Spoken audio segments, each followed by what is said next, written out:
Hey, sorry for the interruption, but we wanted to let you know that this week's episode is brought to you by Spotify for Podcasters.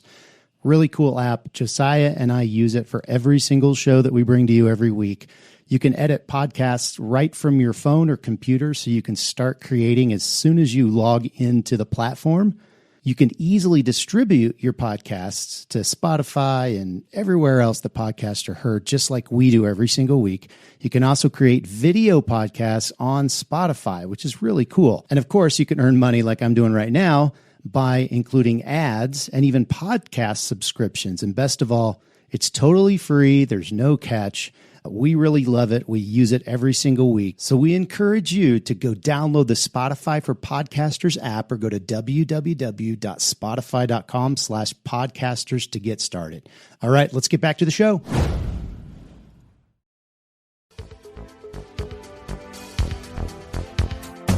Radical! Welcome to this week's episode of the Print on Demand Cast. Each week, join the gnarly Travis and Josiah as they provide insight into the print on demand industry and equip you with the totally tubular tools, advice, and strategies you need to achieve success and hopefully have a few laughs along the way. Now on to this week's Totally Tubular show. Hey everybody, welcome back to the Print on Demand Cast. As always, Josiah here with you, and pardon the voice and congestion sound, perhaps. I don't know if it's allergies or cold, but maybe it's exhaustion. I think might be the other thing it is too. It's been a wild weekend, but we'll get into that more here in a second. But with me, as always, my co-host, Travis Ross. Travis, welcome back to the Print on Demand Cast, man. Episode 98. We're 2 away from the big 100. What are we going to do? I don't know. We need to really probably go to a brewery and talk for an hour or two or three about what we're going to do, you know? Yeah, maybe, play some poker and then lose and then sit at the bar and talk some strategy. You got second last week. I got second place last week. You got second at first table. I got second at the second game. So, the first one's a much better accomplishment, but no one needed to know that. Anyway, welcome back, man. Hey, how was your weekend? 4th of July holiday weekend. We're recording on a Tuesday because yesterday, of course, was Independence Day, and so everyone was out enjoying the festivities. So how was your weekend, man? I know you had a pretty jam-packed schedule. Yeah, we did. We my family, we've got a pop-up camper, and we had my band actually had a gig out at this lake. It's about an hour and a half east of here. And my keyboard player, her family owns a kind of a plot of land, or, kind of an area with a bunch of other people at a lake that was like kind of right next to the lake that we were playing the gig at. And so we decided to go out with them, put up our pop-up camper, and had this lake, and you could see there some paddle boards. We had a boat out there, had a couple campers, had a whole bunch of people. There were probably 20, 25 people out there just from our little group. We had such a good time. And then Saturday night, of course, we went, we drove over to the other lake, and man, it was crazy. It was one of our most fun gigs that we get to do every year. There's a picture of it. You can see kind of us hanging out there. And what you can't see in this picture is how many freaking people were there. I'm not kidding. There were probably 200-300 people, all just, most of them were on the dance floor. It was just such a good time. We played until midnight and then some. We actually played after midnight. It was really loud, really fun, really packed, lots and lots of alcohol, probably too much in a lot of cases, but such a fun time. Then we drove back to the lake, obviously. And then I didn't get home last night on Monday until probably 9:00. Wow. So I may not have the voice thing that you've got going on, but I definitely have the tired thing that you've got going on. The exhaustion. I was, yeah, that sounds awesome, dude. It sounds like a lot of fun. And I was supposed to go and capture and do some filming of your band there, but have to probably do the Erie gig that you guys do here coming up soon. But the reason I wasn't able to go is because the church that I attend, we were doing extended worship for all 3 services, and I was on the team, and so I had to be there at I don't know, 6 a.m. or something crazy like that for sound check and running through some stuff, and was asked. There was a girl that was supposed to be leading. She was sick, and I was able to sing that song, but it's at the very top of my range. Everything I sang, the key of E is dead to me for the next couple of weeks. Everything I sang was right at the top of my range for 3 services, and there are like 2-hour services a piece. So it was like 7.5 hours of just singing at the top of my range and trying to nurse my voice in between services and and then of course yesterday it was 4th of July festivities, and we're playing Beersby and watching fireworks and having a good time. So exhaustion plus vocal fatigue I think it's definitely caught up with me. So if I don't say as much during this episode, you all know why now. But yeah, man, 4th of July is one of my favorite holidays. I think it's like maybe second only to maybe Christmas, maybe third Thanksgiving. I think all of those are some of my favorite holidays for sure. So, it sounds like you guys had a fantastic time. Yeah, it was really fun. I just need to get some sleep tonight. Yeah, no doubt. You and I both. So, and it's talking about Independence Day. Do you know why, Travis, there are no knock jokes about America? No. Why? Well, that's because freedom rings. And that was this week's weekly dad joke. Time for the weekly dad joke. We have to make a new bumper. Yeah. But that's the new MO. Now, you guys, we're not going to tell you when the dad joke is coming. We're just going to go for it. It could happen anytime. Okay. So, I mean, why not, right? Yeah, why not? I think it gives them something to look forward to in an episode.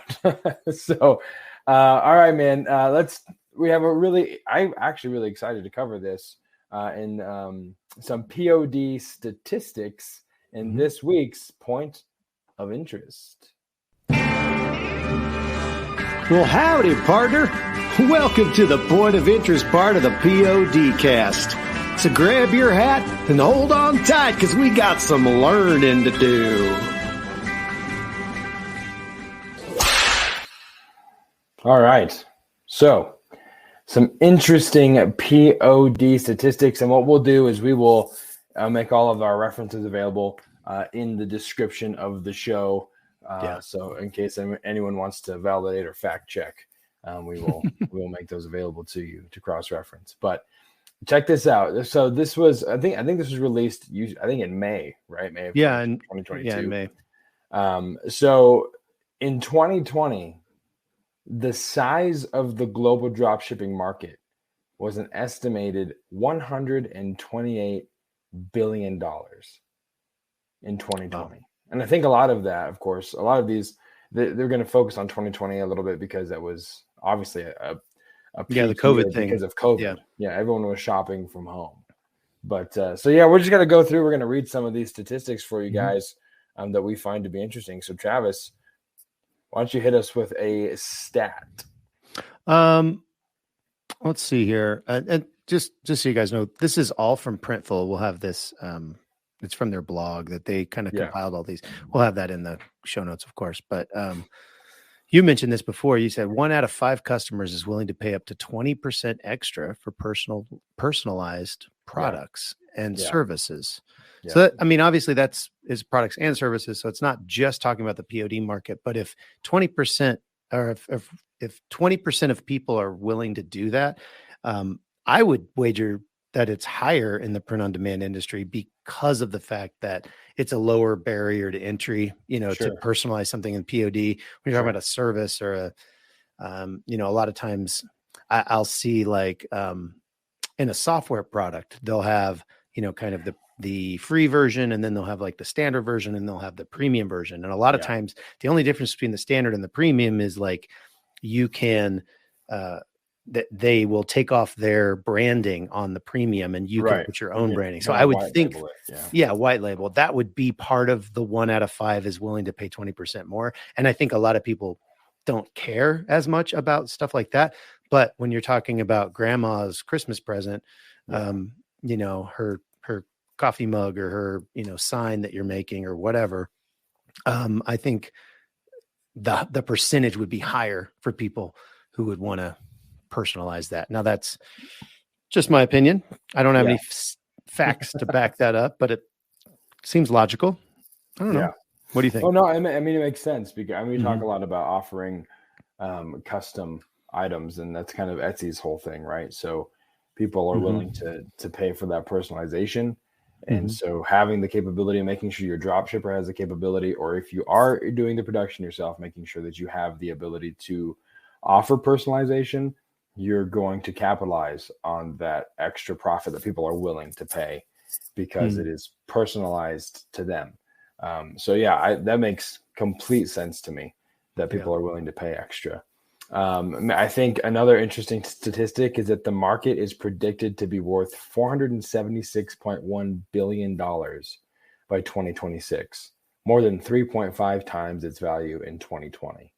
Wow. So, and digital printing, for you guys that might be wondering, it kind of started in 1993, like the very primitive infancy of what digital printing is or was at the time. And obviously it's grown leaps and bounds now, but that's not a lot. That's not a lot of time, 1993 to 2026, to have that kind of growth in the market. Like in context, that's a pretty quick, rate of success, I would think.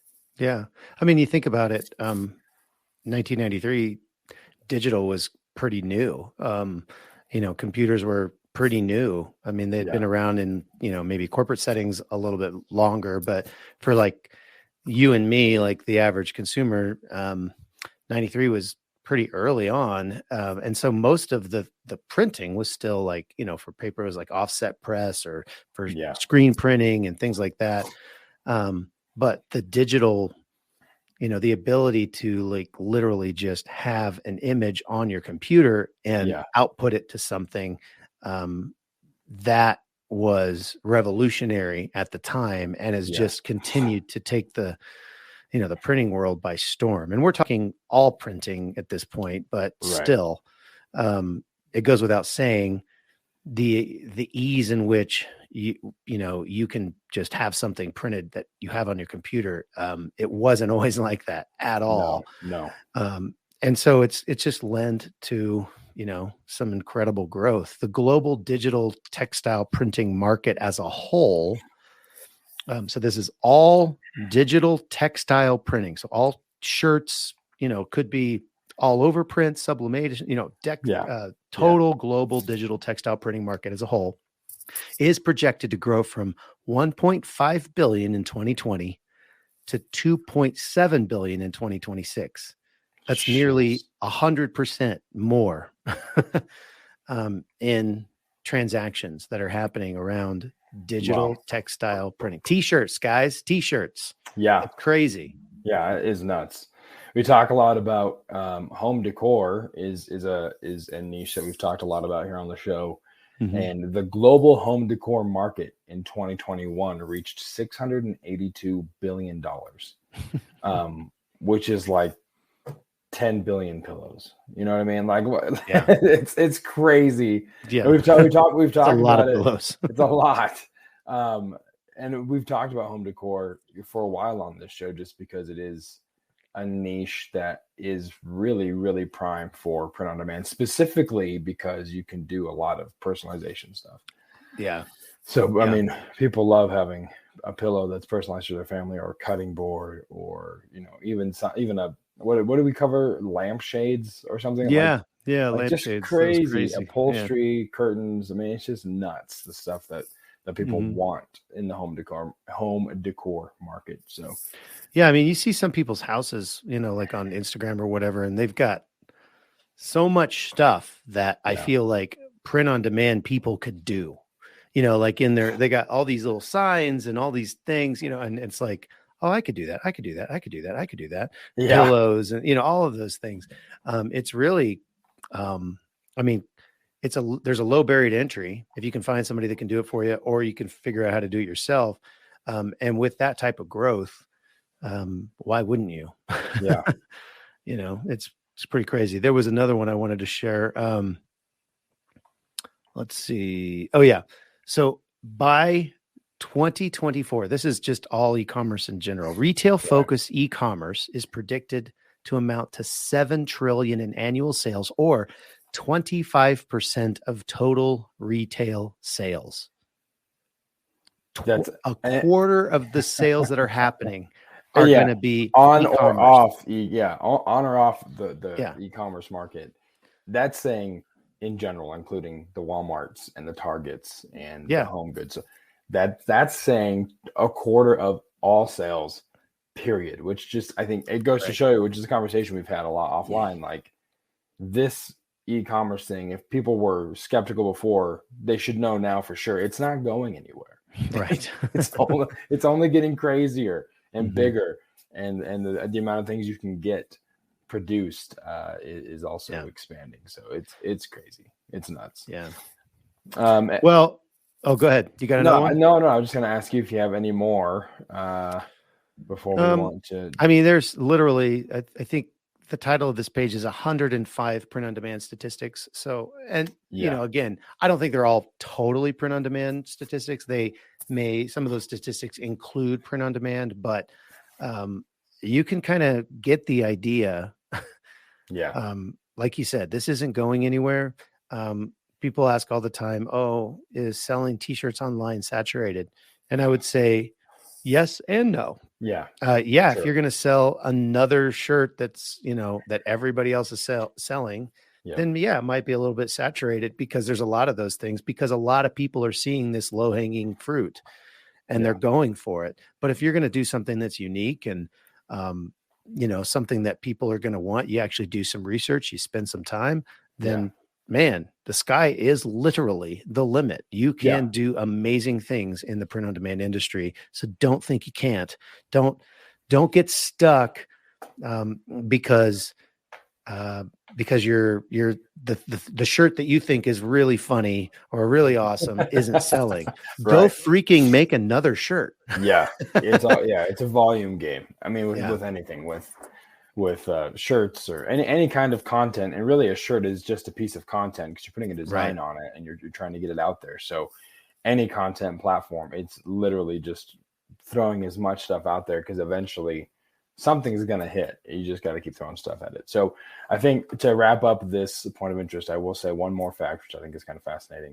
Okay. Approximately 3.41 billion meters of clothing fabric were produced in China in October of 2021, according to the National Bureau of Statistics. Just October. 3.41 billion meters of fabric. That's insane. That is absolutely astronomical. So, all right. Well, with that, we're going to transition to the part 5 of print on demand. Oh, go ahead. Oh, you know what? I have one more. Before we go, I actually found out what the colonists, speaking of 4th of July, where they actually wore specific things to the Boston Tea Party. Do you know what it was? Do you know what they wore? I don't to the Boston Tea Party? I don't know. T-shirts. That's a bonus dad joke. They weren't even expecting that. They didn't even know it was coming. But now everyone's educated that there was T-shirts in colonial times. So you are all welcome. And now with that, we will go to this week's main event, part 5 of POD 101.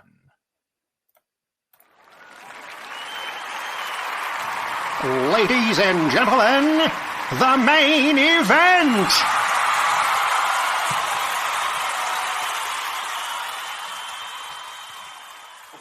All right. This was not in the original, what kind of when we forecast this series of shows, but we figure we might as well go into this because we have been covering all the basics. And this was something that I think last week we were like, oh, we should probably also talk about this. So we're going to say that this part 5 is called Adjusting as You Go and Scaling. Now, a quick recap on the series is we've kind of walked you through the last 4 weeks. The whole setup says, okay, you've got your EIN and banking set up. You've decided where to start selling, which is in week 2's episode. The EIN we covered in week 1's episode. You've got your SKU structure set up, and you've even created a few designs in mock-ups, which we covered in week 3. You've decided which fulfillment partner you're going with, make your mark design, in week 4. And perhaps you've even made the first sale or two. So now what?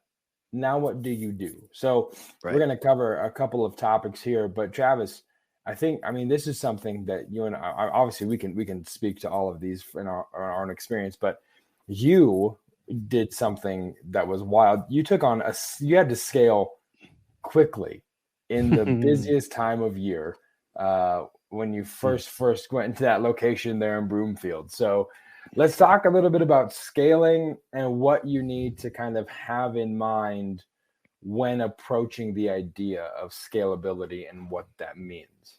Yeah. Well, the first thing I'll say about scaling is don't do it in November. Yeah. So as Josiah alluded, if you haven't listened a long time, I kind of I had a facility that we were doing a lot of production in, and then I basically sold all my stuff, moved home, and started drop shipping everything, and totally did a 180. And said, yeah, I think I want a lifestyle business where I can sell from wherever. And frankly, I got bored. I had an opportunity to purchase a whole bunch of equipment from Uncle Mike, who you have probably heard on the podcast before. And just because of the way it all worked out, I really wanted to capitalize on, because I was paying for, all this equipment and everything. I really wanted to capitalize on Christmas, because that's, the biggest sales part of the year. And so I just pushed and pushed and pushed and pushed, and we got it done. I mean, we hired a bunch of people. We moved in. We learned brand new processes that we had never done: embroidery. We'd never done vinyl. We had never done laser engraving. We had never done UV printing. And we learned them all, in addition, obviously, to DTG and sublimation, in a very short period of time, with a lot of help from, Uncle Mike and Aunt Jackie and their crew coming out here and helping us get through that first Christmas. But it was absolutely incredibly challenging. A lot of mistakes. I can say now, after being able to be removed, we had a second Q4 last year.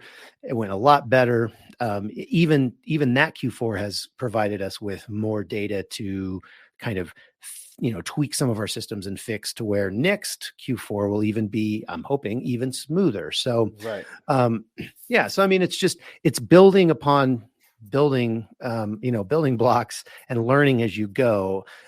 There really is kind of an adjusting on the fly part of, I think, any business, frankly. And the reason we added this part 5 was specifically because of that. It's like, okay, here's how you do it. Here's how you get a print on demand business off the ground. And here's some things to think about. Well, that's cool, but nobody wants to just sit on their butt and wait. Right. It's like, well, what can I do? What other things can I think about to start scaling? What are some things that I'm going to come against that I need to kind of understand as I'm scaling? I think if we're going to talk about scaling specifically as kind of one of our bullet points, I think that mindset is a big thing that you need to really consider, because not everyone necessarily wants to scale. Sure. This could be a total side project for you, and that is totally cool. And we talked about that, I think, on our second episode, maybe. What do you want to be when you grow up? Yeah. So it's not for everybody, I guess, is what I'm saying. Would you agree with that, Josiah? Yeah. I mean, it does depend on your goal at the outset of it. So there's no pressure to scale. Obviously, Right. it's not like you have to start this thing and then, pour all of your attention into it if that's not the intention from the outset. But if it is something, or if it begins to be something that you see that's catching or building some traction, you may need to start kind of thinking in that scaling mode of what is going to grow this. Or I'm getting some traction. So Yeah. what do I need to do to get this thing going forward? You know what I mean? Yeah. I think a lot of times if while it's not necessarily important that you like focus totally on scale, I do think it's important that you actually do move forward, because anything that isn't moving forward is stagnating. And so while you might be like, hey, I'm accomplishing my goals. I made my $500 a month in profit. I can pay my car payment and cool, I'm done. Yeah. Yeah. Your sales will tank. They not tank, but they will trend downward, because anything that doesn't have forward momentum will slowly deteriorate. That's just the nature of humanity and the earth that we live in, let alone business. So there are some things that, even if you don't want to scale, there are some things that you need to be aware of. There are some, kind of some maintenance things, but even beyond that, I would encourage you to give yourself some type of a, if you want to move forward, give yourself some type of a discipline to work a little bit on your business every week, and not just working in your business, not like just producing or just answering customer service emails, but actually setting aside time to work on your business. And if you've probably heard of Michael Gerber before, the E-Myth. It's a great book if you've never read that, but basically that's his main takeaway, is that it's very important that business owners work on their business and not just in their business, or they will experience that stagnation and kind of that slow deterioration of their sales and frankly get bored, I think, in the end. And I'll say one other thing about that. It could also be a personality type. Some personality types, or some people, I guess, some people have more tendencies to be hands-on and they want to work in their business. Yeah. And that's okay. But there is going to be, you're going to have to make a decision. You're either going to have somebody come alongside you that will, be more of the visionary type person that will work on the business and move it forward, or you're going to have to have that as part of your, something that you have to do. Yeah. And you have to push through to make yourself do that. It may not be natural to you, but again, I think it's very important for your business. So that's kind of sets the scale, or sets the stage for all these other things that we're going to talk about. Yeah. Yeah, absolutely. The next thing we want to touch on is pricing. So you're going to have to adjust that on the fly pretty often. There's lots of different scenarios where you'll have to adjust some pricing. I think one thing for sure, when you go into a holiday season, which is something that we've done, you need to adjust that pricing, because you're going to cheat yourself out of money, that the extra profit that you could be getting, because in the holiday gift giving season, you can mark up that product by, a couple, $3, $4, $5. Yeah, and you can. People will pay it because they're wanting the gift. They just need something for that holiday, or for that present, for that person. Other times you might need to be adjusting pricing is if you're selling something on Amazon, and this kind of might also touch on the next bullet point too. If someone hops on that listing and it's trying to, that's what Amazon is just competing for the buy box, which is why the idea of selling on Amazon, as far as t-shirts, it's kind of like poor man's private label, where you kind of have some autonomy on the listing, but there are instances where copycats can hop on and try and drop those prices. So you're going to have to be adjusting that. Inflation has caused massive adjustment on pricing because of the suppliers, their prices increasing. You've got to pass that on to the customer. It's got to go somewhere. And you can look at your numbers and decide, okay, we can absorb this. Maybe let's say it's a 5% increase. Okay, we can absorb 2%, but pass 3% onto the customer, or we have to pass all 5% onto the customer. And obviously,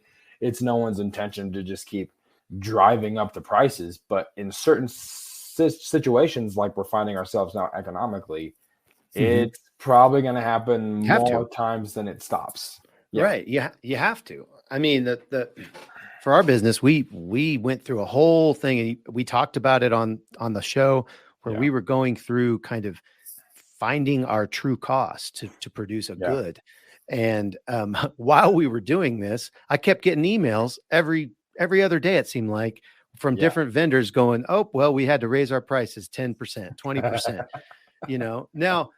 now the difference. So the thing that you actually have to do some math here, because like if a coffee mug, goes up 20%, that does not mean that my price needs to go up 20% to cover that. Sure. Because the coffee mug started at $1.15 or $1 or $1.30 or whatever. If it goes up 20%, it goes up, another 20 cents, 30 cents, something like that. Sure. That's only 30 cents. I don't, and if I'm selling it for $20 and I go up 20%, I mean, I'm all of a sudden I'm at 24, 20, and so I can raise my price 50 cents, still come out ahead. And it doesn't really punish, I guess, my customer in the end. But it is a very real thing. Like you said, I mean, at the end of the day, inflation is happening. I'm still getting emails. I got another email. We should have probably thrown this in the point of interest. I got an email from somebody, one of my suppliers, saying that Gildan is I think they just raised all of their prices for all of their shirts 15% on the 4th of July. Happy Independence Day. All right. I'm not 100% sure if that's just, maybe it was just that vendor and they didn't buy enough, and so they passed on a 15% price increase, and maybe some others it's only 10%, or maybe it's 15% across the board. Sure. Maybe they were lying out through their teeth. I have no idea. I've not done enough research to say that definitively, but it goes, I mean, that's just another example of, some of these things. So one of the things that I've thought of doing is for our production facility is because we did a recent price increase and it wasn't that much. And honestly, I feel like we need to do another one. So what I've thought about doing is potentially doing some type of thing on the shipping side where every single product I ship, I'm capturing an increase on that. Because right now we're just doing a pass through. Whatever I pay, so what if I said every shipment is an extra 50 cents? Sure. It's not on the product. So if they buy 5 things, it's only an extra 50 cents. So that's something that we've thought about, but you need to get creative with the pricing. And if you're interested in hearing more about pricing, and I would recommend this episode 44. We talked about it. It's called Pricing. Stop Racing to the Bottom. And this was before all of the, the inflations and all that stuff. But that's another thing with pricing. People are racing to the bottom. They're just nickel and diming each other. And then pretty soon no one's making any money. Yeah. It's just a stupid practice. That was one of my biggest pet peeves about the arbitrage game with Amazon, is because you would go and source, shoes on a Saturday, and you'd find a pair of something that was like 300% ROI, and you'd buy as many as you could get. And then Monday, when you go to process them, someone has raced to the bottom, and it's like, oh, these are 40% ROI or 45. Either way, it could be 100%. It's still less money. You know what I mean? You inevitably are still not going to be making quite as much. The amount of times we scanned something and went, well, that sucks. It was astronomical. So totally. Go listen to the episode 44 on pricing to get more kind of in depth on that. And we also touched a little bit on copycats too. Travis, you've had this happen where people have hopped on to your listing. We've had this happen, and we've tried to order, one of their copycat items just to see what they're making or how they're doing this. But kind of explain to people out there that might not be familiar with copycats, or the scenario that would lead to a copycat hopping on a listing, why it would cause them to need to adjust. Yeah. I mean, there are an infinite number of scenarios that a copycat could come on your listing. There's or an infinite number of outcomes, I guess, an infinite number of things that you could do as a result of a copycat. It really depends on what's happening with your listing. funny story. So we had a coffee mug that was really doing well. And we had a copycat that came in and jumped in on it. And we did just what you said. We ordered one of theirs just to see.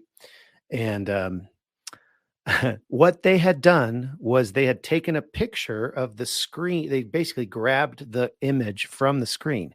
And if you know anything about mock-ups on a coffee cup, it's cylindrical. Yeah. And so the actual words on the coffee cup kind of raised on the edges, because it's the visual effect on it looks real because it goes around the coffee cup. And so we got this coffee cup, and literally it just all of the lines they were all like little smiley faces on this thing, and it just looked ridiculous.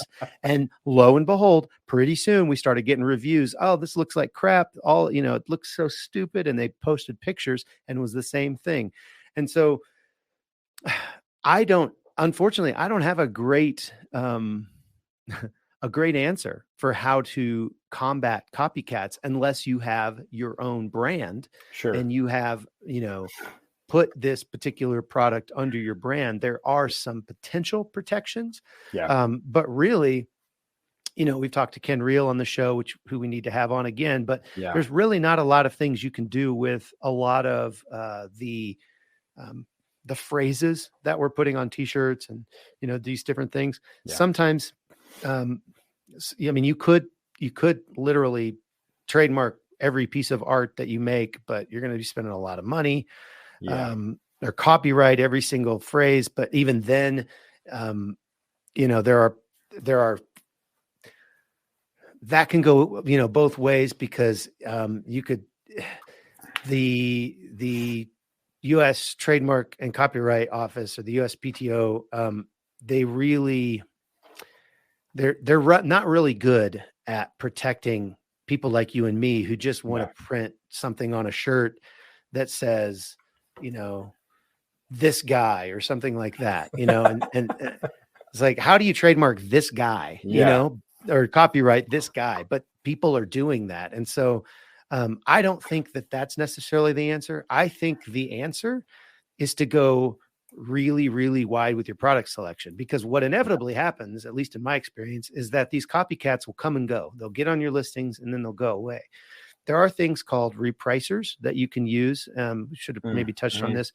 And so the copycat will come on your listing and they'll like be 20% or 20 cents lower than you. And then the repricer is an automatic tool. It'll go and lower you to their price, or 5 cents less, or, close to it, or whatever you want. And then you're just basically just playing this game where they lower and you lower and they lower and you lower, and it's back and forth. But when they go off, because they get suspended, like they should, because they're, I'm not going to say that's a family podcast. Your price will go back up to its, normal price, and you don't have to maybe worry about it quite as much. I've just kind of given up fighting that battle. I have plenty of copycats, but again, they'll be gone in a month. Yeah, it's just a war of attrition at that point. You're just waiting. And then more will come on other listings. And I have a coffee mug that I noticed somebody had jumped on, and it was from back when Trump was president. And I'm like, why did you choose this one? No one's buying it. Why are you low hanging fruit? I guess. I don't know. That's weird. That is weird. I wish we had more to share about copycats, and maybe we need to bring some more experts. On, but that is something that will happen. Yeah. And I guess really my best advice is don't sweat the small stuff. If you get a copycat, just go make another product and list it. Yeah, for sure. So the next thing we want to touch on is selling on other channels. And we talked about kind of choosing what channel you want to start on, or whether it's your private website. We talked about this, in this series, the pros and cons of doing each or doing both. But there will come a time where you probably want to start kind of spreading your wings, as it were, and diversifying the channels that you want to sell on, because it's never safe to put all of your eggs in one basket. So you want to have, not only just for the fact of being on multiple platforms, just redundancy, so that if something goes away, hopefully it won't have a huge impact as in it's, all of your business. You actually have some other platforms available. One thing I would say though, is I think if you're new to e-commerce, I would probably recommend starting on one channel and then kind of learning the ropes and your processes and all of that kind of stuff on that channel. Don't sign up for 6 channels right when you start, because all of them are going to be different interfaces. Their processes are going to be completely different. They're going to be just similar, but just different enough to make you want to go crazy. So like there's going to be a lot of those things. So I would say start on one, pick one, and there's not really any wrong answer. Amazon seems to be one of the more popular ones to start on, but I think like we talked about, Walmart or Etsy might also be a lower barrier of entry. It's not as high of a percentage that they're going to be taking from your sales, but it's also not the audience that Amazon is. So that would be my only advice when talking about what channels you're selling on, is sell on multiple eventually, but start and just hone in on one. Yeah. I think the other thing that when we talk about selling on other channels that you should get comfortable with if you really want to scale is using spreadsheets to list. Amazon is the one that I learned on. Walmart also has the ability to upload through spreadsheets. Etsy does not technically. I think there's a third-party software out there that allows you to use a spreadsheet to list, but I'm not sure how accurate it is, and I don't know very many people, if any, honestly, that are using it and having success with it. So I don't recommend it necessarily, but so Etsy, you kind of have to do one by one. But if you're looking at expanding to an Amazon or a Walmart, don't sleep on learning how to do spreadsheets. And I know, Josiah, you can kind of speak to this because you guys, when you were with What For Apparel, you guys put that off for a long time. Yeah, we sure did, because I still hate spreadsheets. I don't really enjoy them. I don't think anybody does. But no, Mike Dudley loves a spreadsheet. Mike Perillo, Uncle Mike loves a spreadsheet too. Maybe it's a name thing. Maybe all Mikes. I used to work with, for those listening, we have a mutual friend. His name is Mike Dudley, and he's actually the drummer in Travis's band. And I worked with Mike at an old job that I had, and I had a question about something to do with Excel, and he opened his desk drawer and got out his wand and proceeded to do some crazy Excel wizardry that I've not seen before or since. So he loves spreadsheets. But all of that to say, we did put it off because we hated them.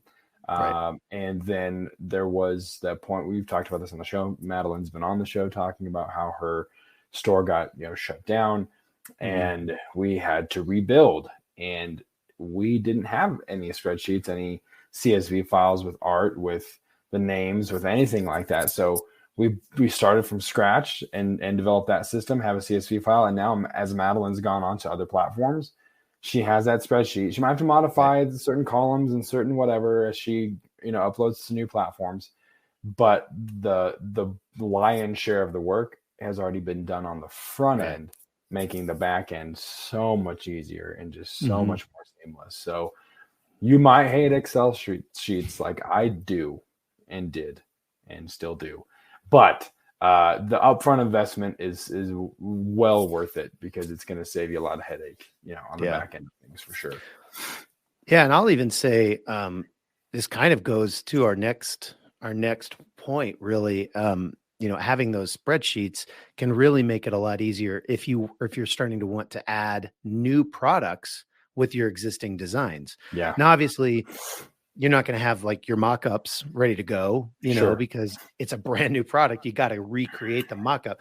But if you have kind of this organizational structure behind it, you can quickly go, name, title, all of those things. Just it can really help you, because that's probably, besides selling on another channel, taking your existing assets, AKA your designs, and putting them on another product is probably the easiest, the lowest hanging fruit. Yeah. You already have the assets, freaking use them. That's honestly what got me started in the business. I had a Merch by Amazon account. I had tons and tons of t-shirts. I had tons and tons of designs. And I said, hey, I'm going to put them on coffee mugs. Yeah. And that's what I have done for the last, 5-6 years. Yeah. And just continue to do that and put them on other things and other things and other things, because I already own the art. Why shouldn't I use it on all of these other places? Same thing. Why shouldn't I use it on all these other platforms? Yeah. So having that organizational structure, being able to, manipulate spreadsheets, or knowing someone who can help you kind of set it up, and then you just fill in as you go. That's a pretty dang good way to scale and to spread your wings a little bit. Yeah, for sure. Yeah, I would say maximizing your assets is huge. So obviously you're not going to have not all designs are going to work on all products, but right. You're going to have the vast majority that are going to be very easily transferable to a coffee mug. So that's one way to pivot. One way to think on the fly is if you're running out of ideas and you're trying to get t-shirt designs and you have 700 mugs already listed and 700 mug designs, right? Odds are you're going to have plenty of ideas for shirts because the design's already made. Yeah. Anything else before we move on to the last point? I just had I remember it wasn't my coffee mug, but I remember seeing on Amazon one time, it was a coffee mug, and it said something like, this is my favorite t-shirt for fishing or something. Somebody who had done exactly what we're talking about and just put all of their assets on a coffee mug. Yeah. And they just missed that one, so but to your point, obviously not everything's going to fit on both products, but it's pretty funny. That's awesome. The last one we're going to touch on is something that we've talked about in particular in the last couple of weeks is local opportunities.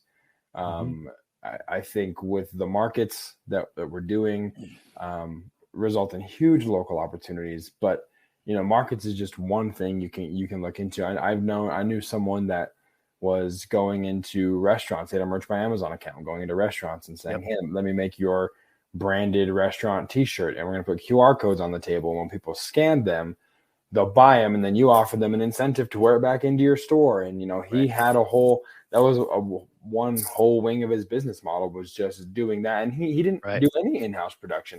He was fine with taking a lower cut of the royalty percentage, but he was having the advertising being done by someone else. So, that's a huge local opportunity. There's tons of stuff you can do that's not just available if you're doing in-house production, I guess is what I'm saying. Yeah. I think you've got a chamber of commerce in your town. You've got a Rotary Club in your town. You've got, a lot of things in your town. I mean, don't sleep on networking. If you have something that people don't necessarily understand or know that they need, some of them do know that they need it, but a lot of them don't. And so we got a lead. Actually, Josiah, your nephew works at a restaurant. Yep. And you told him, I think you've been telling him for months or years even, hey, you need to use us to do your t-shirts. And so finally they did, or they sent us an email and said, hey, what do you think? This is what we're looking at doing. Right. And I just decided I'm going to go over there and meet this guy, the manager, and have lunch at his facility. Their food is amazing, so it's not a sacrifice to go. Right. It's not. They're amazing food. Right. But the point is like, I could have just answered the email and been done, but I made it a point. I was like, this is a big order, a potential big order. Yeah. And it turned in to be probably one of the largest local orders we've had. Yep. And so I went over there, and I've been over there twice. They also did a second order for hats, for patch hats. Yeah. And I went over there and I took him some hats, and, I used my actual physical presence to seal the deal, to finish the sale. And I've talked, I think I talked to you, Josiah, even.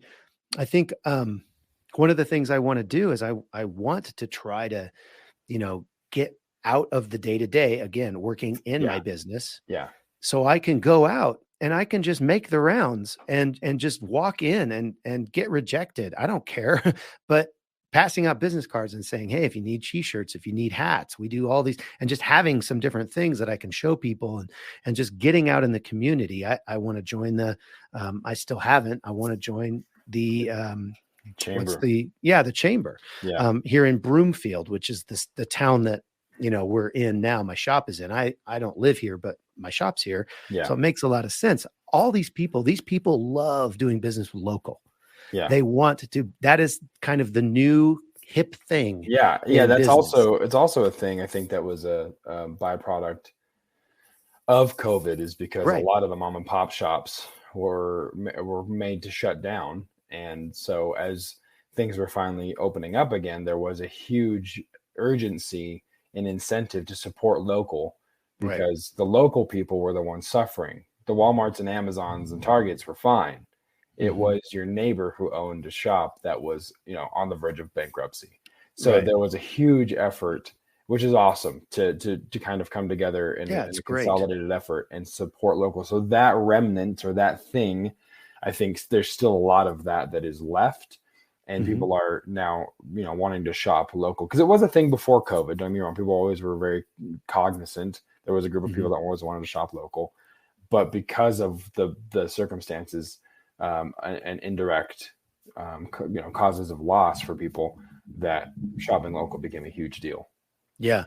I mean, just thinking about, I think this is a great opportunity for you to just think about your sphere of influence. Are you on, a PTO board at your school or something, your kid plays soccer, or something for some team, and they have a club uniform or whatever. Talk to somebody. Yeah. I mean, you have a sphere of influence. You can easily do a spreadsheet and make a natural market list, right? Right. And just jot down the people that you, like you said, are in your circle of influence, and just jot down people one after the other, everyone you think of, and then ask those people for referrals and get more information, and just build out that spreadsheet, and then start calling, start going to visit the shops, start, making the rounds. But you'll be surprised to figure out just how many people are in, I don't know, the 6 degrees of separation from Kevin Bacon. Right. You'll be surprised to see how many people are even 6 degrees removed from your direct circle of influence that you can actually work with. It's just a matter of getting that documented and starting that process, and kind of sorting all of that out. Right. So I think we've talked a lot about, potential pitfalls and things that you're going to have to deal with. And then other ways, we've talked about ways to scale. This is kind of like your next step. You started this whole thing. You did everything you needed to do to get the business up and running. Yeah. Now it's time to kind of think of the next level. What are some things that you can do to take this out of your living room, so to speak? I mean, you can still do it in your living room. That's not exactly, what I mean. I'm just saying, as opposed to making, a couple $100 a month. Well, let's make a couple thousand a month, I mean, sure. Why not? And right? I think too, we're talking about taking it out of your living room, is also just in that local opportunity that we just talked about. You're taking it out of just your house online into the ether, as it were, and you're actually connecting with people outside in your community and getting business that way too. So it's just, you're doing more than just uploading something to Amazon or to a Printful or whatever that's drop shipping. You're actually making the connections, and people are getting to know you as the t-shirt expert. I think marketing and positioning yourself as the expert in that particular niche will go a long way as well. So Travis, anything else before we wrap up this particular episode? No, I would just piggyback on what you just said, because, we hired you to do sales. And one of the things I quickly found out was that there are a whole lot of people that see you as the t-shirt expert in your sphere of influence. Yeah. They all come to you. I mean, your church does, your friends do, your friends of friends, your family, all of these people that because you've been doing it for so long, and they know that you get a quality product and a fair price, and they just see you as that. So become that in your sphere of influence, I think, is what we're trying to say here. Yeah, 100%. So guys, thank you so much. I think this concludes the POD 101 series. unless we have another spark of genius for episode 6. But we're getting very close to episode 100. So lots of exciting things on the horizon. Hopefully we'll have some cool announcements or something at least to look forward to for episode 100. And I think that will be a lot of fun. But until then, guys, thank you so much for listening. You can join us on the Facebook group, Facebook or printondemandcast.com/Facebook rather, is where you can go for all the latest updates. Hopefully there won't be any more fluctuation in posting schedule because the Avs already secured the cup. It's fine. But printondemandcast.com/Facebook is where you can join, ask questions. A lot of our former guests are also in that group as well, that you can ask questions of. So that's where you join the family, join the conversation, and we love interacting with you guys. We also have printondemandcast.com/Instagram and /YouTube, where you can find more additional content. And we are available everywhere the podcasts are available. The PODcast is also available for you. And we've been saying, hey, if you have us on your Apple podcast app, leave a 5-star review. And we have one to shout out, Kevbo83, at the end of June. It's titled Just What the Doctor Ordered. I just pumped the brakes on hemorrhaging marketing money, trying to get my POD off the ground, and found this podcast. It's exactly the kind of experience and perspective discussion that I'm confident will help me get on the right track.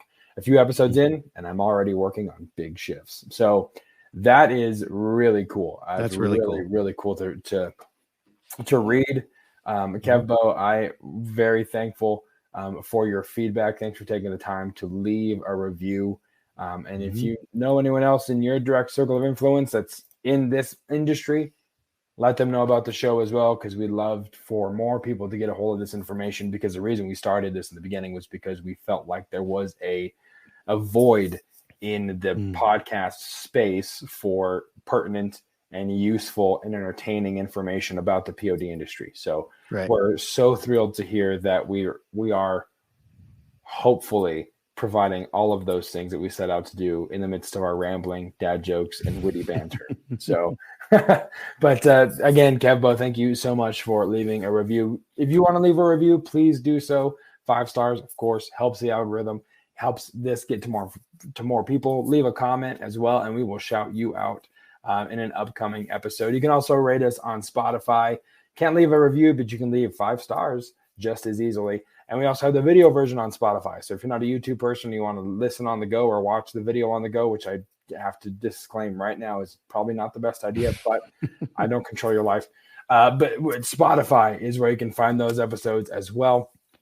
So, and if you don't do social media, info@printondemandcast.com is where you can go to reach out to Travis and I directly if you have any questions and you're not on any of those platforms. So, Travis, anything else before we say goodbye? Nope. Just appreciate all the listeners. Nice. Same here. So for Josiah, for Travis, I'm Josiah, and we'll see you next week right here on the Print on Demand Cast. See ya. Hey, babe. Thanks for listening to this week's episode of the Print on Demand Cast. We hope you enjoyed the Totally Tubular Show. If you got a question or a suggestion for the show, send Travis and Josiah an email at info@printondemandcast.com. Want to be wicked nice? Take a minute to rate and review the show on iTunes or wherever you get your podcasts. And don't forget to subscribe now so you don't miss next week's episode. See you next time, for sure.